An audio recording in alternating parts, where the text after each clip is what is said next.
When you realize something terrible might happen, something that you can't protect yourself from, you can't even admit it to yourself.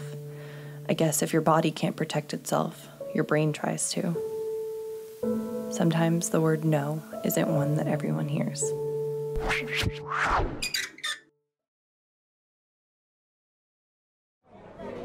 We went to a bar for our first date.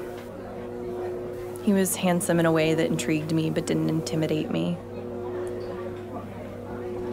He insisted on buying my drink, and I insisted we split it. But before I could even reach for my wallet, his plastic card was sliding across the bar. It went as well as first dates usually go. We revisited the small commonalities we had, things like family and the minor stresses of our jobs. He made a few jokes that I thought were worth a small laugh, but gave a big one instead. After I finished my first drink, he bought me another one. After the second drink, he flagged down the bartender for a third. I could feel myself getting tipsy, getting uneasy. I was 2 vodka sodas in and drinking on an empty stomach, so I told him I should call it a night. He made fun of my early curfew and asked if I drove myself, grazing my knee with his thumb. I said I took an Uber, so he asked if I needed a ride home. I said no, but again, he insisted. He said he wanted to make sure that I got home safe. I remember how he shot me a toothy smile, how I trusted him. I remember how in that moment, I believed him. So I said yes.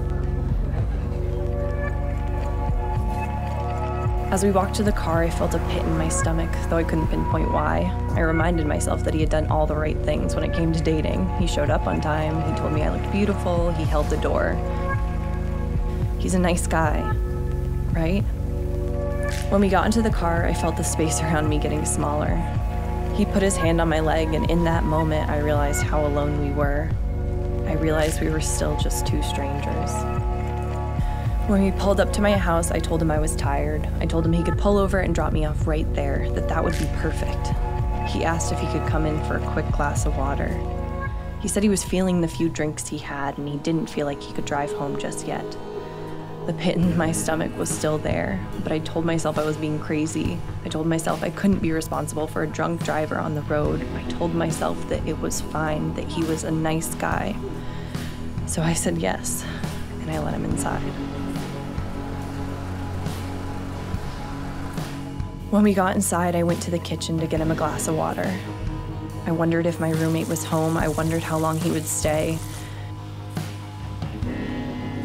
He took a sip of water and then wandered towards my room without invitation, his barely touched water glass sitting on the table.